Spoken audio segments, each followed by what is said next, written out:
Hello ladies and gentlemen, and welcome to the Nerd Herd Comic Book Club, your number one stop for stellar reviews of volumes, arcs, or stories that us or yourselves choose. You can find us live every Wednesday on YouTube, Facebook, and Twitch, and the replay on all podcast networks. Take a seat, get yourselves and your opinions ready, as it's time to join the herd. But first, please put your hands together for your hosts, Shane, Phil, and Scott, as they kick off this week's discussion. Hello everyone, welcome to the Nerd Herd Comic Book Club, a place where we all get together to talk about volumes, trades, and arcs that either us or you choose. And will today's one be a critical hit or a critical fail? It's up to you to decide. We are reading today Critical Role, Vox Machina Origins, Volume 1, written by Matthew Colville and Matt Mercer, art by Olivia Samson, and colours and letters by Chris Northrop. Good name. There we go. Just to put a little side note in there, I'm so excited to talk about this today.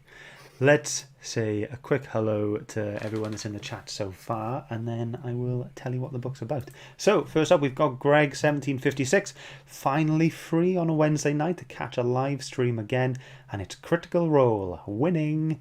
Thank you for joining, mate. Glad you're on my side. The Funky Kims, Liam's here. Heidi ho! I definitely forgot it was Wednesday. Oh no, which has resulted in me not reading the book. Lee. Oh my god, we're gonna have a chat later. Martin's here. Hey everyone. Captain Makasu. Hey, just in time. Hope everyone's well. We're doing great, thank you. Hope you are as well. And Kev is here as well. Nice, lovely to see you, mate. Right, so what is this book about? So it's about a band of adventurers who are later known as a team called Vox Machina, and this story is pretty much their origin. So these are kind of would-be heroes, and they're on they seem to be on different jobs, and they all find their paths being intertwined as they investigate some shady business in the swamp town of Stilben. They'll need to put their heads and their weapons together to figure out what's going on and keep from being killed in the process. Seems to happen quite a lot in this book. Even then, whether or not they can overcome what truly lurks at the bottom of this town's travails remains to be seen. A very cool book. They end up coming against this snaky, six-armed demon illusionist, and it's all a bit of a wild ride, and I absolutely loved it. This is based off the Critical Role podcast, where a bunch of guys, they play D&D together, and this has all become of this from the popularity of that. So I'm a big fan of that. I'm a big fan of D&D myself. I am a dungeon master for a few people, and I just couldn't wait to get into this with you guys. But Philip's name isn't filling me with much hope, to be honest.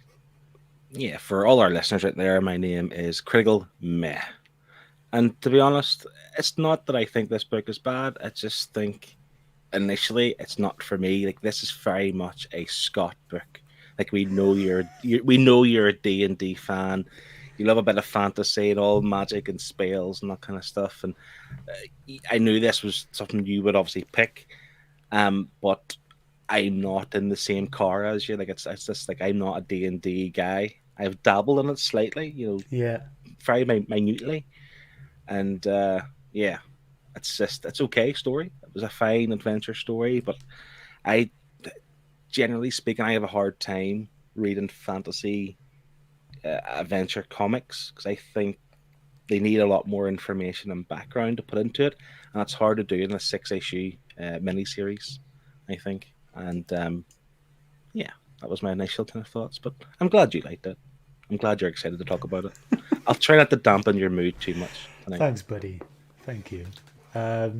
Shane, do you want anything you want to say? I mean, positive or, nothing that will hurt my feelings? I'm always positive, Scott. I'm the positive one of the group. You lot are the negative ones.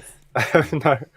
Yeah. I really enjoyed it. I enjoy a fantasy story. I enjoy magic and wizards and all that stuff.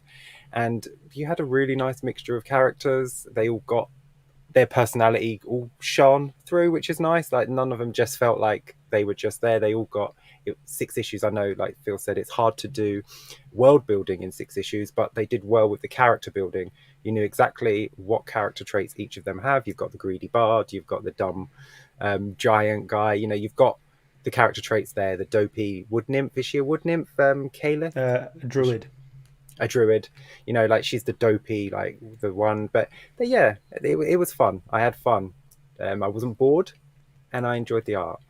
So Yeah, I mean, this is definitely a story that, like, either if you're a fan of the Critical Role series yourself, or just in Dungeons and Dragons or Pathfinder or any sort of those role playing games, then I think you will enjoy this and you'll connect to it. For me, it was just because I know the rules of Dungeons and Dragons. I'm reading this as if it is a game, and kind of going, ooh, okay, they've kind of followed that rule there, or they've rolled bad here, and that kind of thing. So I'm just kind of that's how I'm thinking of it while I'm reading it. Just on that's one of the notes I have down here, that if you have experience of D&D, whether just a player or DM like yourself, I can imagine you're reading this book, just what you've said there, like a critical hit, or you know about the what's it called, the class types and the races and all that kind of stuff. Like you're all about the terminology of D&D. Yeah. I think if you're a fan of D&D, you're reading that whilst kind of comparing it to your experiences playing the game as well. You know, similar kind of adventures, I suppose, and the idea that they have like a healer, like the druid obviously heals people. Like I remember whenever we played it, obviously there was healing powers involved and stuff like that. It was all pretty cool. So definitely, like what you're saying, if you're a D&D fanatic, if you're a avid fan, player, experienced pro, the tabletop gaming, this is the book for you. I'm just the kind of bog standard run of the mill comic book fan, so I think that's why maybe I haven't connected with this as your good self. Yeah, I mean, like if you aren't a comic fan but you love D&D and you want to give comics a go, this is a cool place to start. You know what I mean? Like it is just the best of both worlds. And then Shane, when you said the world building wasn't there much, it was quite lacking. I kind of read this as more of a one shot, like a D&D one shot, like a short campaign. So there isn't really much to build on. It's just that you're just in this place. There's a swamp. There's something going on. Go ahead and do it. Like the world itself doesn't really matter. And I do think that this like really focused on getting the team together, seeing how they get on with each other, and how they work together. It definitely focuses on that. did you not find it a bit odd that they sort of told us who the team were going to be, like from the first page? Like they didn't give us any. There was no surprises because we knew they had these people will save the world, and then it had like 6 people, 6 or 7, and then it dwindled down to like 2 or 3 of them had left and been replaced, and then it would show you the 2 that the next few pages were going to be about. But it showed you the team that was going to save the world. So when the twins are like trying to get back up to stop the demon woman, there was no surprise as to who was going to join them because they tell you at the start, and it was like you've got could this have problem, kind of left as well. that. Yeah, I like to be surprised. I like to have a little bit of, which one's going to join? You know, the I want to call it a wood nymph, but she's the druid. You know, yes, she was super nice when they met her the first time, but then we see her with the band of like mercenaries. So then you think to yourself, well, maybe she's sort of owned by them and she can't go and help them. But no, she just leaves straight away and goes and helps the twins. So it's like, but you knew who were going to be the hero team at the end. So I don't think they left much up to the imagination. I think, well, that's interesting because you've not seen the podcast, you've not seen the show or whatever. So like they just start as a team, and so they are going to be a team. You know what I mean? So this is just a little story of how they get together. I don't think it's supposed to be a surprise that they're that they end up being a team and they end up saving the world and all this. But it's just a little fun thing. This is how they'll get together, because you never see that in the podcast. It is just they are now together. So this is like, for anyone who is a fan of that, then they can come to this to see how they met and how they get on. But that's assuming people have read listened to the podcast or watched the animated series. This is the origins, so allow it to be the origin and just let the team build. We will be surprised along the way. We'll take the journey with the characters, even if you just follow the twins throughout the entire book and then have them meet them. But let us experience it, because if you just tell us straight off the bat, this is the team and they're going to save the world, and it's like, well, then I don't need to read the book because you've told me how it ends. Bye. It's about the journey. It's not about the destination. It's about the journey. And I do think though there are happened. just I mean it's fun. It's I think as a non D&D like fanatic or player or podcast listener, if you pick this up as a comic book reader because you like fantasy and adventure and you think it's just going to be a fantasy adventure book, there are 2 pages or 2 panels in this book that sort of show the drawn dungeon maps. I've got them here if you want to see them. Really out of place and kind of off-putting, and it takes you out of the story, because then it makes you feel like you're playing a game and it doesn't feel like you're reading a story.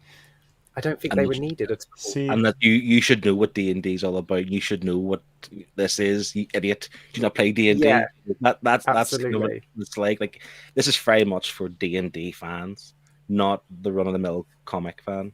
And that's where my disconnect is. And I think by the sounds of what you're saying, Shane, it's similar. Not that the book's bad. It's just you will take so much more out of it and appreciate so many more things. Like that little nod of the trying to show us here, this map thing, and it's just like, if you're a fan, you would appreciate it a lot more.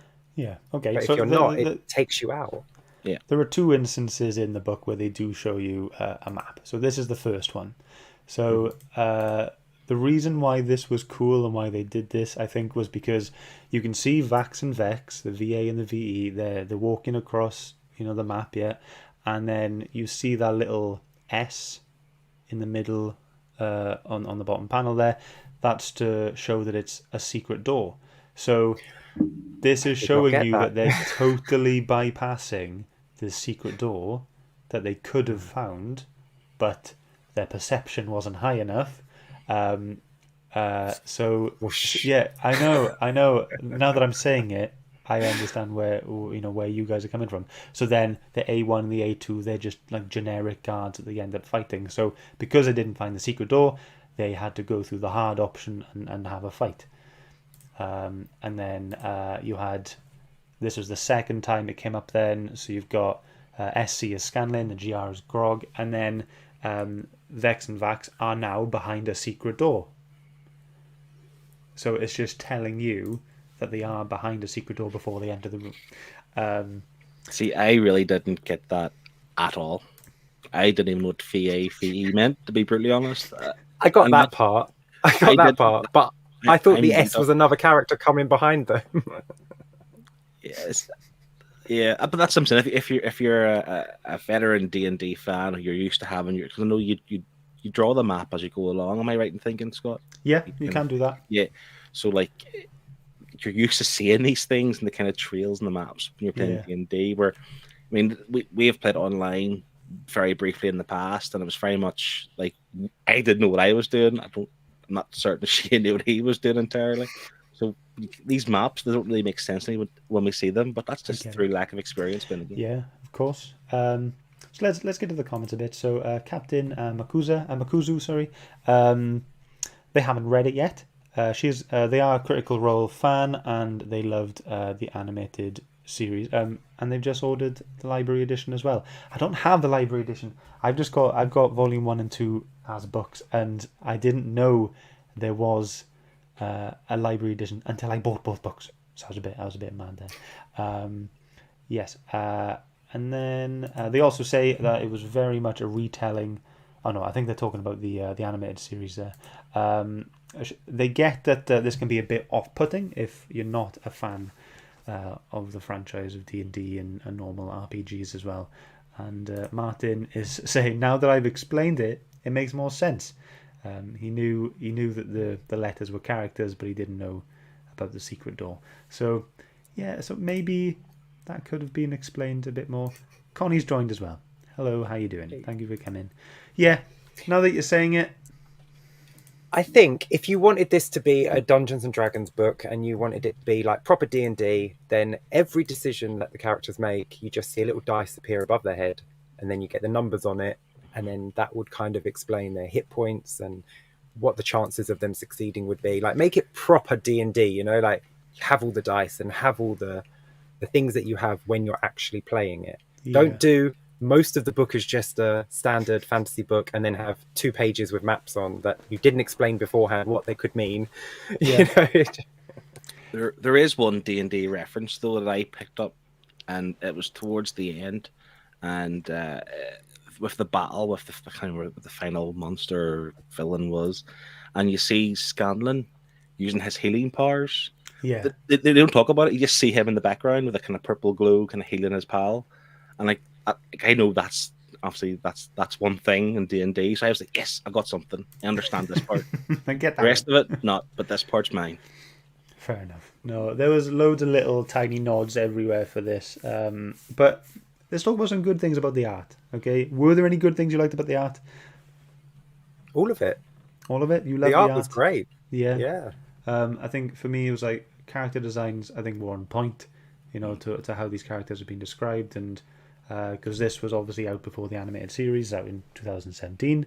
But one thing I really enjoyed was there were a lot of really good facial expressions.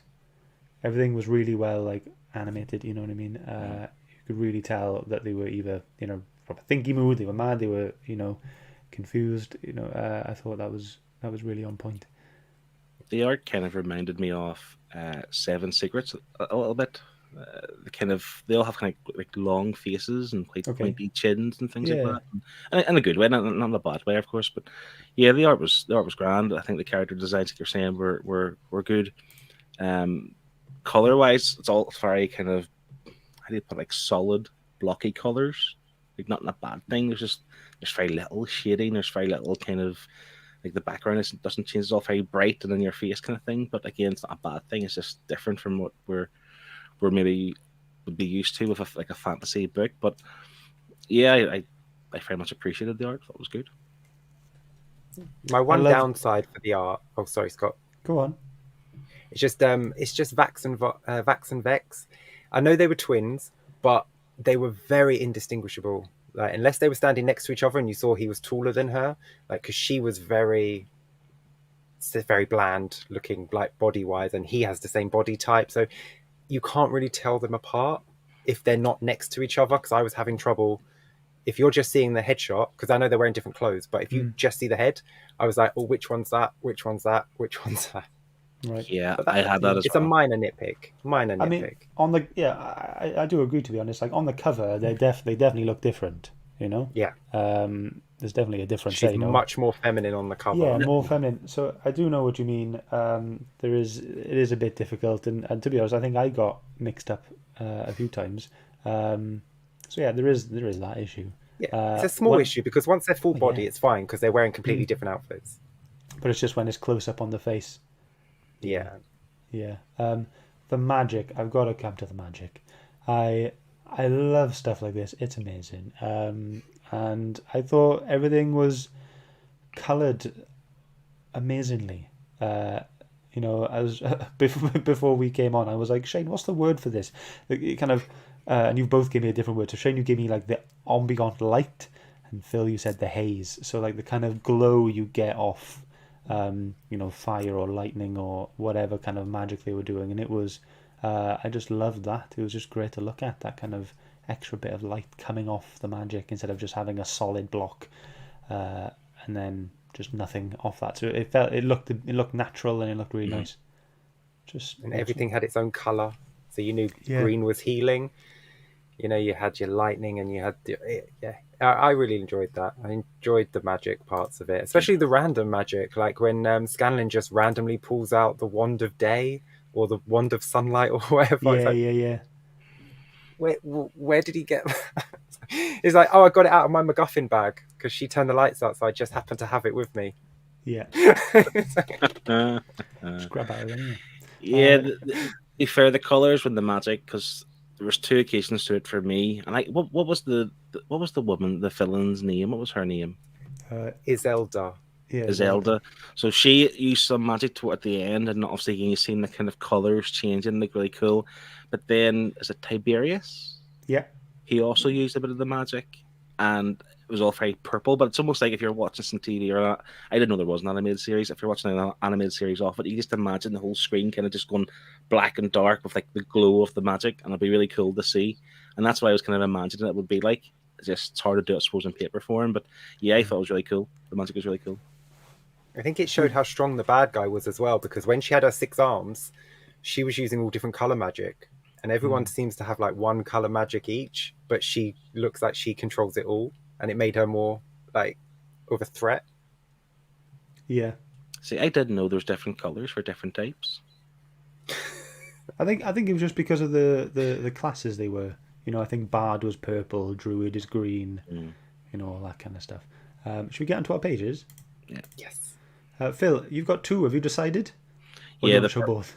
The well, show both if you want, but the purpley ones I think is my first pick. Okay, cool. All right, we'll show that first then. So let us know why you've picked this. Because I've kind of just mentioned it, to be fair. This is the part where Tiberius is obviously attacking Zelda, using a bit of magic, and he kind of, I don't know, he's saying some sort of words and getting this kind of glowy truth lasso almost.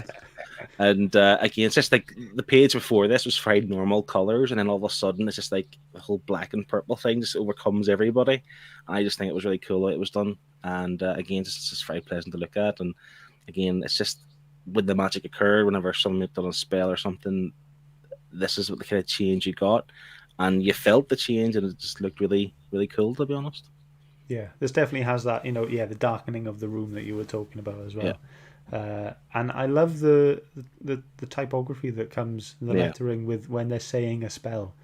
Well, I've learned from previous books that we've read. I was looking for a translation at the back of the book, you know, but that didn't exist here, so I have no idea what this guy was saying. So I just took it for what, you know, for gospel what he was saying. Took it for what it was, yeah. But it's great though, yeah. I love that. It did take me a second though to realize what she did to him at the bottom, because she just sort of she reaches out and she grabs him, and then that's it. He's like done. She just touches him with the green glow. What did she do? Did a spell back, I guess. I guess. Unclear. Yeah. You know, she just grabs his hand, grabs his wrist. Something green happens, and then. I thought maybe she was poisoned to the touch. Like I thought that was going to come back later. Like someone was going to grab her and then be like you just physically can't touch her skin. But you know, because she was drinking that poison, wasn't she? Yes, she was. Yeah. All right, Shane, let's go onto your page. Mine's from issue 1. It's when Vax and Vex get cornered in an alley, and they just show how complete and utter badasses they are by taking them all out. And I just love the fact that he's the stabby one and she's the shooty one. You know, they've each got their part to play and they watch each other's backs. But the guy's face when the arrow goes through his friend's eye is just hilarious. He's like, nope, bye. He's just like... Yeah, I mean, I think this is kind of when you said about facial expressions. Yeah. Yeah, because the top 2 panels where Fax is very like, you know, he's in the zone. He's determined to battle these guys, and even the last panel when the guy's running away, like fear for his life. Yeah, because he looks at like the middle panel. He looks like he's determined to trying to like right, let's get these guys, and then bang, arrow through the eye, and he kind of craps himself and wants to get away quickly, and it's just really cool. But you're right, the facial expressions are. You know, the sound effects used as well when that arrow goes in his eye. It's like clunk. Clunk, yeah. Chomp, chomp, crunch. Chomp, chomp. Yeah. I think, like, there was a lot of other situations in the book like this where, you know, even though the panel is kind of focusing on Vax, you've also got to look at Vex in the background as well, because the top panel, she is pulling her bow, and then the second panel, arrows on its way, you know, and it's just there was a few situations where that happened. You know, I think the most obvious one was where Grog was off to kill the people on the boat, you know, while they're all trying to make a bit of a plan together, and he's just going, oh, but there's only two of them, and then off he goes and start a fight, and then everyone's like, oh crap, we got to join in there. So yeah, there was a lot of background stuff going on, which I thought was fantastic. I mean, I think I'm singing the praises of this book quite a lot, to be honest. Anyway, I'll get into my page. Here it is. So this is when they're all having this big, massive fight. All these assassins that just keep popping out of this mirror, and it's a really good representation of every character there and the kind of and the things they are capable of. You know, you got Tiberius shooting out with his burning hands, and Grog there, he's kind of in his rage. Vex and Vax fighting awesomely as they do. Keyleth turns into a big tiger, and then you got Scanlan then, who is singing we will rock you, because he is a bard, and that's what bards do. They sing songs to inspire their teammates, to make them stronger, better, smarter, whatever. And yeah, Phil, you're raising your hands there, and yeah. That kind of stuff's cool to know, you know, because I quite like Scan at the start. I thought he was quite obnoxious in a good way. I quite liked it, and then it became more annoying. But things like that, like he's not saying rock, but we will rock you. You know, like you're saying, if that gives them inspiration as part of the game, I would have liked to have known that, I suppose. Yeah, they should have given their character cards at the beginning instead of at the end, because they're at the back of the trade. So if you go to, are they not? No. The bad guys is, isn't it? There's one character at the back of the book, but it's like one of the bad guys. Put their characters, those pages where you get all the names, and they just tell you, all they do is tell you the names. If they had done character cards for each of them and given you their abilities and what they can do, when he starts singing randomly in the middle of a fight, you'd like, okay, I quite understand that. Yeah. But now he looks like he's just singing in the middle of a fight. I know. But like, I was thinking, like, you know, I thought you guys might not get, you know, some stuff in this book, and I was going, right, I'm gonna explain the hell out of this book today, and I'm gonna make you guys put it up a score or two. But I'm now that I am explaining this stuff to you guys, I feel like it's not gonna up your scores because you understand it more now. It's gonna be like, it should have been put in there for me to understand in the first place, and not have someone who knows all this stuff in the background, knows the rules of the game, to explain it to you, for you to get the full enjoyment of the book. So I've kind of backed myself into a corner there. By all means, whenever you explain it, it makes sense. I quite like to know it now, but it's just through my experience of reading the book. 100% I would have appreciated it beforehand. Scott, it's all your fault. Man, I know. So going back to the whole Vex and Vaxing, Greg said, I suppose it could be a conscious idea to mix up Vex and Vax, as it is a running gag from the first campaign, but I can see why it's off-putting for non-Critical Role fans reading. And I guess they just tried to they did try to play on the whole confusion where Keyleth was like, Vax, is like, no, Vex, and you know, and then when you get that cutesy picture of them riding a bear together, riding Trinket together, and it's like Vox cross out, Vix, yeah, all that, just crossing them all out. And yeah, he just reiterates as well, this is very jarring for non-D&D players.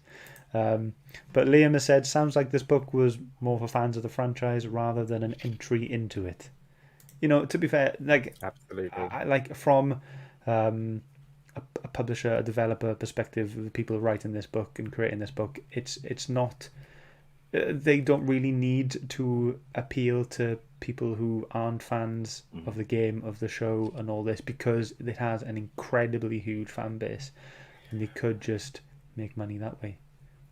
That is not a good way to produce a book. You do not say what you never do with a book is say to someone, this is not for you. That is the most insulting thing you can do, is to say, I didn't write this for you, I wrote this for the fans. That's not how you do it.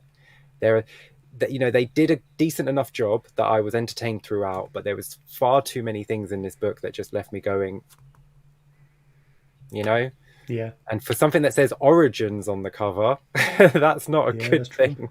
Yeah. And the other thing about that is too, like I understand if you're reading like a Batman or Captain America or whatever, like there's so much stuff's happened before, and if you've never read that stuff, you're not going to know what they're talking about as such. But definitely for this book, it seems different. Like it's easier to pick up things for Wonder Woman or Batman or whatever, but for this, like it's such a unique thing that if you really don't know, then you don't know. Do you know what I'm trying to Yeah. say? Like you have to really Yeah. get into it to find out what this means, and it's not even just what the things mean, but then you have a feel for the book. If you have a feel for D&D, you'll have a feel for this book. Whereas like Wonder Woman or Batman, of all the past history, like you could pick it up as you go along. I just find D&D is a bit difficult to do that. Yeah. No, totally agree. I totally get it, boys. Story-wise, then, let's get onto that for a bit. One thing. Nah, this is the thing. Now that I'm talking about it, and now I'm going, I'm the only D&D player here, and I was really hoping to like get all my fun points across. I feel like I'm just rubbing it in even more now and just rubbing salt into the wound. The Do kind you of have a wacky question when you're stuff. done? Okay, the kind of wacky and fun stuff that happened in this story, and the cool twists and turns, and just stuff you wouldn't normally expect to see in fantasy adventures and films and TV shows is, I'm coming to the bit where in the story they are peeing on the poison stuff, right? This is something I would totally expect to happen in a game on a table with your mates and just having a laugh. So for me, that was something that was like really high up there. Like this is just fun. I could totally see my players doing something silly like this to solve the problem, and something I really enjoyed. And but I would like to know your perspective on it as well. Like, do you think that part was too silly? Do you not see a point in it? Did you thought it was like stupid, or did you like it? At the Because end it of the day, wasn't well explained. well, they did say at the Yeah, they start explained it. they need some sort of acid or some sort. What was it? Some sort of like wine or fruit juice or something to kind of dilute this kind of Yeah. magic thing that's going on. So obviously he just thought one step ahead. I'm on it. And started paying onto How it. much acid do you have in your pee? But that's to say, not too much. Just enough to kind of kill whatever it was. But then it didn't work, I suppose. But they tried it. But I thought they would need to dilute all the water from the swamp because that's where the poison is. But no, they just had to dilute this little ring of magic. But my question is this: did they win? Did they save all the people in the end? Because it's unclear. Did it? Did they? Because I know they killed the demon lady, but the water's still been poisoned, and everyone who drank it is dying. Yeah, but they're dying no more from now on. You know what I mean? So, so you can't die more than you're already dying. Okay, so that it's fine. Well, So I'm more confused than ever now. Well, they stopped the threat. They're all dying, or no, but they've already drunk the water. But they did say that whoever's drank the water they're going to die. Like, Yeah. So what prevented them from dying, seeing as they've already drank that water? Like what saves them? Nothing happened in the story. They didn't save the town. To save. I don't think they did. I don't think they saved the town. Stop the bad guy. Oh God. If anyone else has read this and you understand, just let us know. I do have to say though, this book did put me on edge at the start. I didn't think I was going to enjoy it after the death of the baby. Like literally, they throw this baby into a swamp, tough, and I'm like, well, this is not how you start a book if you want me to enjoy it. Like it was so over the top as well. Like you see the baby land in the water, and you see like the baby's face as it turns to the side and sinks under the. Like, dude, wrap him up. Don't let us see him and chuck him in the water. I don't want to see his face. That was a bit much to start the book out for me. Okay. Yeah, even if they had threw the baby in the water and they just told you it, but the fact that you've seen the face and half the face is underwater already at this point, it was it was just a bit much. But this is the problem I have, and I've written down like tone ? Because it starts off a very dark element, stillborn babies sacrificed into the water, peasants dying, poison, all this kind of stuff. But there's a lot of comedy. Like for me, the comedy didn't really land. I don't know why. I mentioned Scanlan was very obnoxious at the start. but then became more annoying as he went along because he just seemed all about the comedy rather than trying to do anything, really, to be honest. And even the scene where, okay, so they're discussing how to go into the ship to, Yeah. to defeat the bad guy. They're talking about it, and is it Grog just runs on, kills the guards, and then starts a battle. But like, I get that it's funny, but I struggle to find where this book wanted to be because there's a lot of cuss words as well. Yeah. And so where was the tone? Was it a comedy? Was So it I dark? think, Was it like, you all because this dark thing happened at the start. Like, Vex and Vax, they witnessed that, they saw that, so their tone matched that. But then Scanlan and Grog, they didn't see that. Why should they match the tone if they aren't aware of that dark thing that's happening? They're just in their own separate little bit. And the same for Keyleth and Tiberius. They're all doing their own little bits. So why should all of their personalities match the tone of something that the character has never seen or witnessed or known of that's going on in No, the story? it's not just their tone; it's the tone of the book. I Yeah. think is uneven. It's not just it is the character's fault because, like you say, they haven't experienced the same things. But you do need to pick tone for your book. Whether you want it to be a serious Dungeons and Dragons story, then you kill babies at the start. If you want it to be a fun adventure, then you don't kill babies at the start. It's not a hard thing, Kill babies, don't kill babies. It's one or the other. It's 50-50. just flip a coin. It shouldn't be 50-50, by the way. It's 100% don't kill babies. There's no 50-50 at all. Don't kill babies. I think for me, the worst offense of trying to be funny when it was completely out of context and didn't fit the situation is when they're having the big battle on the ship and Scanlan is degrading someone for what he's wearing, and the guy just gets completely distracted because he hurts his feelings and then gets an arrow to the head.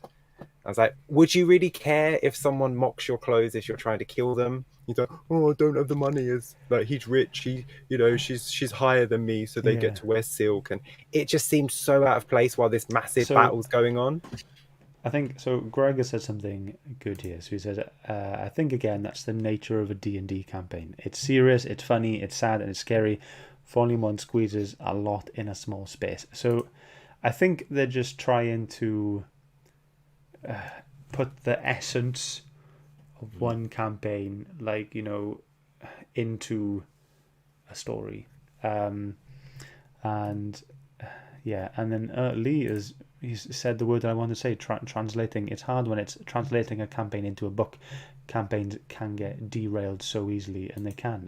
You're not always having the main thing on your mind. You've got all these little side things. You want to do your own stuff. You want to do this, and go on. Well, I'm saying, well, then this is a problem with the writer. Then the writer cannot. If the writer couldn't translate a campaign into a book, don't write a campaign into a book. Write a fantasy story with your characters in it. You don't try to convert something that cannot be converted. So just create a great fantasy adventure. Like Once and Future is a great fantasy story. Oh yeah. Right, but you wouldn't expect it to be that great if it was translated from an 8 or 12 day long game of Dungeons and Dragons. With the volume 1 wouldn't have been so good, but it's a fantasy story and it's done so well from start to finish with all these characters. You can do that with these. You still have your nods to D&D as well with that. You still do that, and D&D fans will appreciate it. Just you want to encapsulate everybody, the non D&D fans too. I think Shane's right. Do a fantasy story and have nods to D&D, and I think it will be a bigger hit for everybody. I think a story that did do this kind of thing maybe a bit better than Critical Role is Die, the series Die. I've already read volume 1, but that is very role play, esque. But it has a story. You don't need to play. You don't need to know rules of a game. You don't need to understand what's going on. But it has the feel and kind of narrative of a role-playing campaign. But now that you're talking about all this stuff, I'm thinking of that book and going, yeah, maybe this should have taken a few notes from that. But who knows? There is a volume 2, and there is a volume 3 coming out in July. So maybe they tweak it, maybe they make it, maybe they improve it for, you know, for a wider audience maybe. But I feel like you're going to drop off an audience by not doing volume 1 as the way that, you know, you were hoping, Shane. Yeah, Absolutely. I would get the impression if you're not a D&D fan, but you've always kind of been intrigued by it, and this book has come, it's in this list. It's coming out next month. You'll add it to your pull list. You'll check it out. But I think you would just drop off because it's not. It's not. I don't want to say it's not inviting you in. It's just it's hard to kind of understand it without having played D&D. I suppose even if you're intrigued by it, unless you know these things that we're talking about, you're not going to enjoy it enough to continue on for 3 volumes. So you would drop off after the first, maybe in the first 2 or 3 issues, let alone the first volume. But you would drop off. Yeah, like the second you see that map and that S is there, and you do not know what that S is. I didn't know that was a secret door. As soon as you see that, you're like, yeah, they've shut the door for me, haven't they? Like they've literally closed me on the other side of the door. This is clearly not for me. And it's sad because it takes you out of it, and you feel like, why am I continuing to read on when you've deliberately written this book for someone other than me? You know, I'm not saying the writer said like, this is not for Shane, he can't read this book. What I mean is like, he said, if you are not someone who does D&D on a reg, you know, you're not going to get this book. And that's a shame, because it's just, you could, like Phil said, have the nods, but don't have so many blatant D&D references that the normal person isn't going to get. It's got a foundation. I mean, the only one I got was the diamond into the gold. He gets handed a diamond. He's like, how much is it worth? He's like, 300 gold. And I'm like, oh, I remember gold from when I played Dungeons and Dragons that one. That's another one I did pick up. Yeah, okay. Did you have a favourite character? I had a least favourite character. Okay, we'll go with that then. It's Caleth, because do you know how many times that woman said wow in this book? Because I do. Oh, here we go. Stat Shane is out. Come on. What's the number? 11 times she said wow in this book. Wow. Wow, exactly. Wow. But wow. they did refer to it, didn't they? Then someone mentioned, like, you keep saying wow or don't say wow again. But he said that like after her second wow, right? So it was like, okay, maybe she's like he's made fun of it now, so that's it. The joke's over, isn't it? No, she just carries on for the rest of the book. Wow. I'm just like, oh, kill that one already. I've written down stuff about Keyleth I didn't like, and I don't know if it's fair because I get that they're trying to portray her as like a kind of she's a timid person. Yeah, she's timid, a wee bit unsure of herself, but there's too much of that kind of starting to speak, then pausing, and then changing her sentence mid-sentence, and then pausing again, and then finishing her sentence. Sometimes I don't like that in a book, in a comic book. It's just like, just give me the word, stop, starting. You know what I mean? I get what they're trying to do, but I don't think it adds. I don't think that quirk adds anything to her character. I certainly didn't take to her too well. She was probably my least favorite as well. Yeah. But I mentioned Scanlan. I liked him at the start, but then he became really annoying. I didn't like Fax and Fax at the start, but then they grew on me. But it's hard to know. I don't think I connected with any character enough to say they were so cool. I'm going to read on because they're cool. I'm sure it happens to them. I didn't really feel anything to any of them, to be honest. For me, Grog is just Drax from Guardians of the Galaxy, isn't he, really? Yeah. But for me, it's always been Grog. It's just, all the way through. I absolutely love Grog. Just how, like, silly he is, how, like, how influential he can be. But then I just like his fighting style, the way he reacts to everything, and it's just I think he's just an absolute massive, like, lovable character. And I'm all for Grog all the time. He can do no wrong in my eyes. Lee is saying it's a shame because with their platform, this would have been a great way to get more people into D&D or Critical Role, but they've just decided to cater to the people who are already there.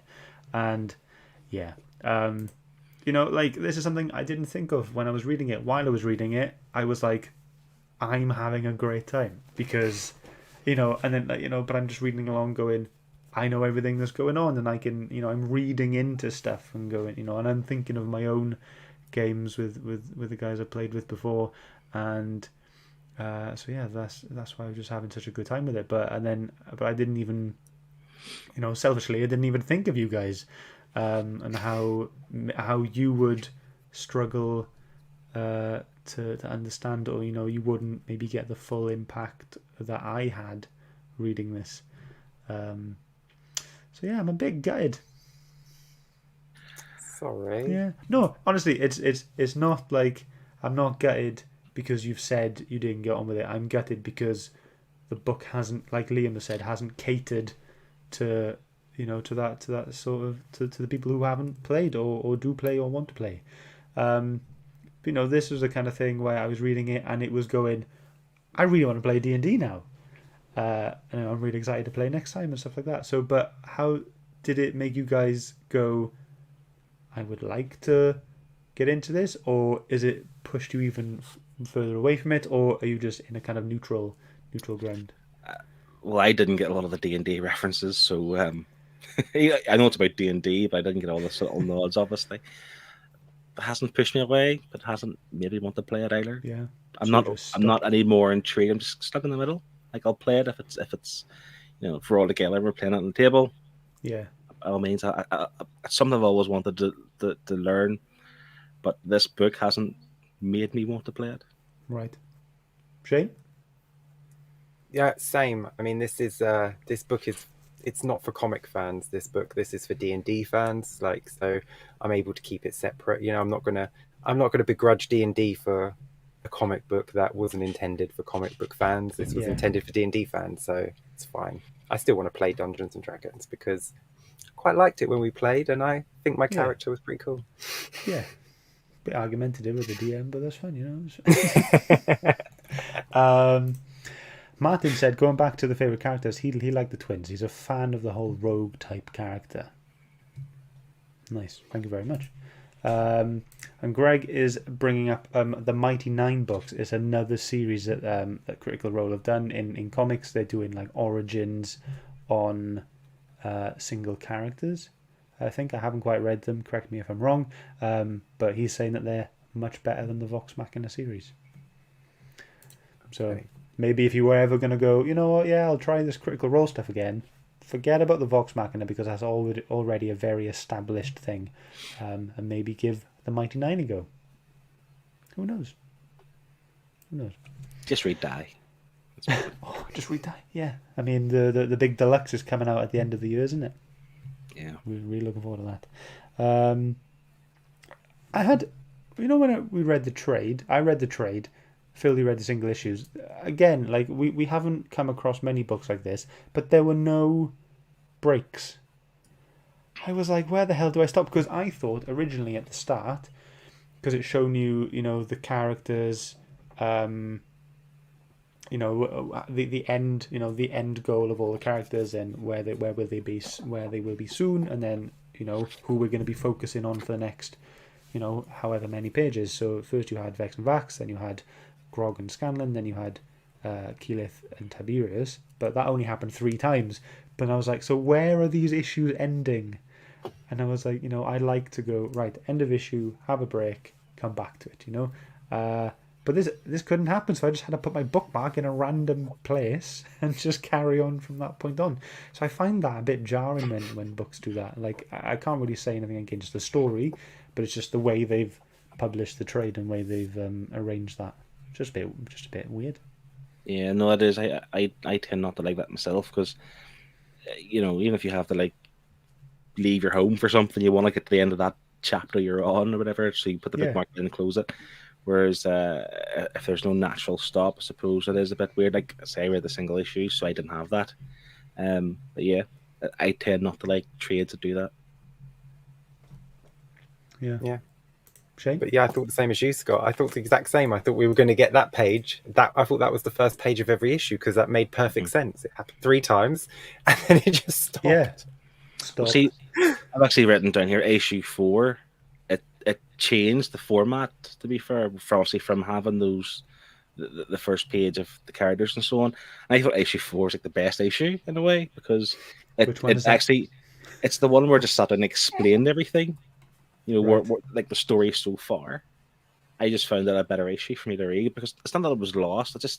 I liked it. I liked having this kind of like a refresher of everything that's going on, who the people are, what's happening in the town of is it Stilben or Stilben, Yeah. and it's kicked on to more of a right. Let's go defeat this evil queen or whatever she is. Yeah. Because it definitely felt like the first half was right. Here are all the characters. Here are them just bumping into each other and all this, and then the second half was like right. Let's go. Like we've established a bit of a team dynamic. Let's go and find what is going on with this poisonous swamp. That even though they defeated it and solved it, it was still going to kill people. But they could have kept that page going for the last 3 issues as well, because it could have had different.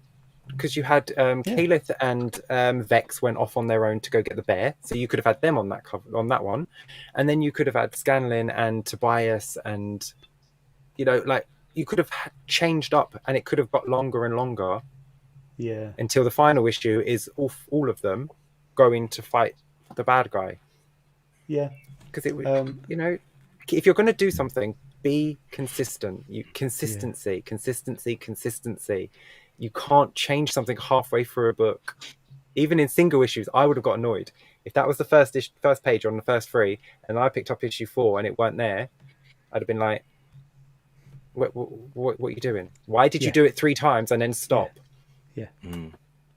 Yeah. I can understand. So weird. That. Martin also agrees that issue 4 was a turning point for him, and he enjoyed it more from that point. Yeah. Nice one. Thank you, Martin. The other thing I got written down here is I feel like I wanted more of, was it the Clasp? Is that the group that? Yeah, that was the group that was doing all of this. Yeah, who kind of instigated everything and hired the people, whatever. But you didn't really see a lot of that, or what they were obviously in the book, but they didn't really have a big part to play, other than obviously getting everyone together. But I feel like I want to see more of them. I assume we will do in volume 2 and 3. They'll play a bigger part, but it just felt like that's maybe a group or a story that could have been fleshed out, because there was no real subplots really in this book. Like you talk about side quests, there was no real side quests. Everyone had their quest, yes, it's all one big thing, but there was no real side kind of like other things going on that could all come together and stuff. The only side thing I can really think of is when Vax was taken into prison and Vex was trying to save him, and that didn't really last long, and that was just he got out himself. And it wasn't even a side mission, because it was part of the main mission, the part of the main story, because he was taken by the same. Yeah, if he had been taken by someone maybe from their school, they kept mentioning the school they went to and how they were both hated because they're half elf. Maybe if he was kidnapped by someone from that, she could have gone off on a side mission. It was just, I see what you mean. I didn't really think about it as it was going, but it was weird. Everything just conveniently led down one path. It was like the yellow brick road. They only had one way to go. And I think and I think this is coming back to the whole Dungeons and Dragons game, because as a DM, you do kind of want to lead your players down to where they're supposed to go. Yes, you can let them kind of branch off the path, but then you've got to kind of lead them back on, because otherwise, as a DM, you're not gonna be able to give them the kind of story or the experience that you had prepared for, because it all goes a bit gung-ho. The example being, whenever we played, Scott, you were a DM, you were quite strict in that, because we were quite often going on tangents and doing things and taking 3 days to kill a mouse or whatever it was. It takes a long time. I definitely got a bit more experience in it now, so I think I can handle it a bit better. But yeah, I think we can go into our thoughts and scores. Yeah, you think it's time? Do that. Yeah, okay. For everyone who's read this book in the past, please do and give your score out of 10. You can give a 0.5 score if you want, and it will be added to the whole audience score as an average, and then added to our scores to create the big overall score to go on the top 10. So there we go. So do give us your score out of 10. Phil, do you want to kick us off, mate? Oh dear. I was hoping not to go first because, if I'm being honest, I don't know where I am with it. I did enjoy the story. Uh, really, to be fair, like just starting to finish. Here's the plot. This town's being, tortured with poison or curse in the water, and they're all drinking it and potentially dying. But as we mentioned before, it didn't really have an ending. We don't know what happened to the people of the town, which is disappointing. So that's a mark off for me. The art was fine. Again, not the best art I've seen, but certainly very pleasant to look at. And there's nothing negative to really say about the art, to be honest. I enjoyed the stuff with the magic. The tone of the book I have a problem with. Just, again, is it comedy? Is it sad? Is it serious? Is it dark? It's really hard to know where you should be in your own mind when reading this book. But we can't get away from all the D&D stuff. There's no question. Like, I don't want to have to read a book that I feel like needs someone to hold my hand through it and explain everything as we're going along. Now, it's cool when we're talking about it now and having all this stuff, but it's just I struggled at the time, obviously, and now I'm more annoyed that they should have explained this at the start and give me a better platform to read the book. So, and as we said before, they're definitely catering, but for people who are already D&D fans and not people like myself who have an interest in getting involved in it, because they could have written a far better story, included a lot more stuff, and got me hooked. And I'm going tomorrow and buy my first D&D box or whatever kits, whatever they're called. I don't even know the terminology. So I'm struggling with it. It's not a 5 because I don't think it's unfair. I still enjoy the story. I'm going to give it a 6. 6 out of 10 for me. All right, nice one. A generous 6 out of 10. Thank you very much. I just want to clear this up before we get on to Shane. So, Greg, you're saying personal score, you're giving it an 8 out of 10, but now that you've heard the difficulties, 5 out of 10. Are you sticking with 5 or are you going with 8? Let us know. Here we go, Shane. Phil brought up really good points. I mean, hindsight's 2020, so knowing now what I didn't know reading the book, it has obviously changed the book as an overall, but I didn't have this when I wrote my score down. So, I mean, I'll go up a little bit to be generous, but I shouldn't have to be, like Phil said, you shouldn't have to explain. It's like imagine if you watched a film, but you had to have the director's commentary on to watch the film, because otherwise you just will not understand the film at all, so you can't have that. Like, this is a book for D&D players. This is not a comic book for comic book fans. They have assumed that all D&D players read comic books as well, and they've assumed all comic readers play D&D, and that's not the case, unfortunately. It's fun. I still had fun. I still enjoyed most of it. Random parts that were clearly meant for D&D people just whoosh straight over my head.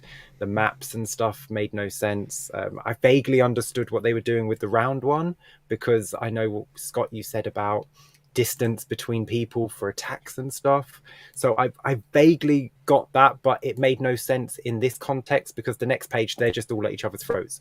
So I don't know what the relevance of that was, because we didn't see any dice rolls or anything like that.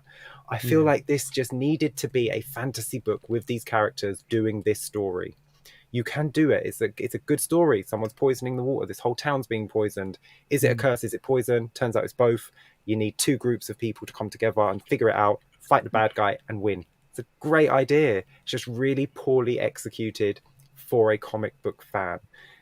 Like you've said, for you, this is great because you're a Dungeons and Dragons master. I am, unfortunately, am a comic book fan. So for me, it's really harsh, but I am going to give it a little bit more because now you've explained so much. I'm going to go 6.5. Jeez, you said harsh. I thought we were going to end up being like a 3 or something. No, That's just But mean. It's like going to be harsh. I was like, oh god, here we go, bracing myself. But nice one, thank you very much. Okay, so Greg has decided to go down the middle and put it as a 6.5. Thank you very much. Fair. And Martin, he said, I haven't had the pleasure of playing D&D, so I felt that disconnection. I enjoyed the story and art, but I would have got more out of it being a D&D player. It's a 6.5 from me. There we go, thank you very much. So I got those scores down. Personally, like I've said throughout this, I was able to really engage and connect with the story, with the characters, being that I have that foundation with playing D&D and listening to the Critical Role podcast and watching the TV show and all this. So I already have that foundation of the game and the characters.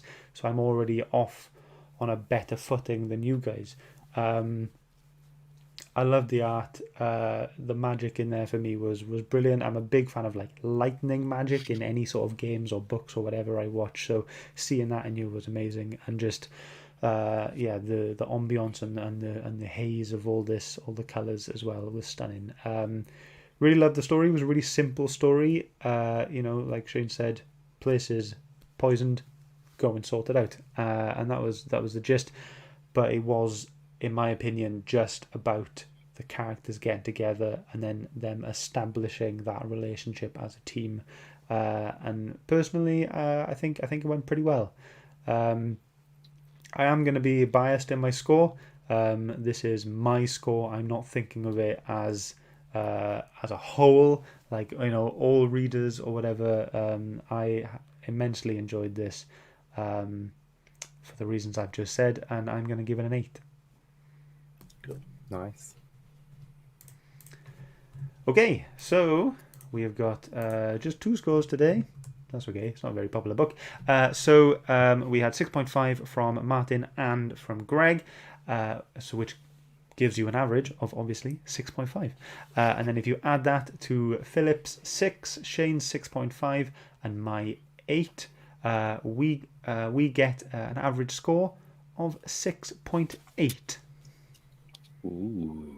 There we go. It's not too bad. Not too bad. It's definitely not made the top 10, but we will show you the top 10 anyway, just so you can have a look. Ooh. And here is where it will sit. So 6.8 matches. Matches Black Widow, Shield's Most Wanted, in 15th place. There we go. Look, I'm happy. My pick, I'm happy. You're just topic. You don't need to edit the top 10 again this week. No, it's okay. It's fine.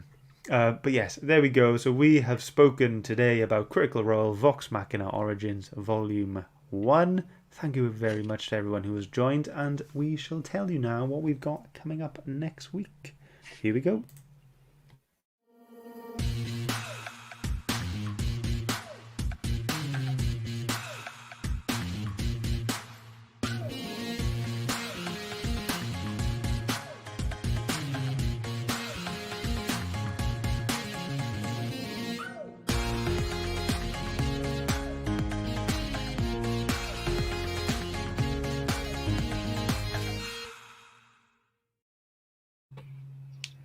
Here we go. Philip, would you mind doing us the honours and telling everyone what we've got coming up?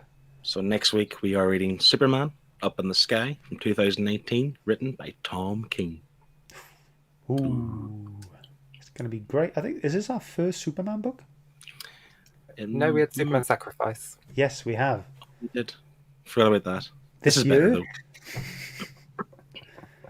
Awesome. Well, there we go. Looking forward to reading that. So, everyone, join us same time next week for that, and we will be reading Superman Up in the Sky. But now there's only one more thing to do, and that is to get your waves out and say bye. Bye. See you, everyone. Bye. Bye, everyone. Love you.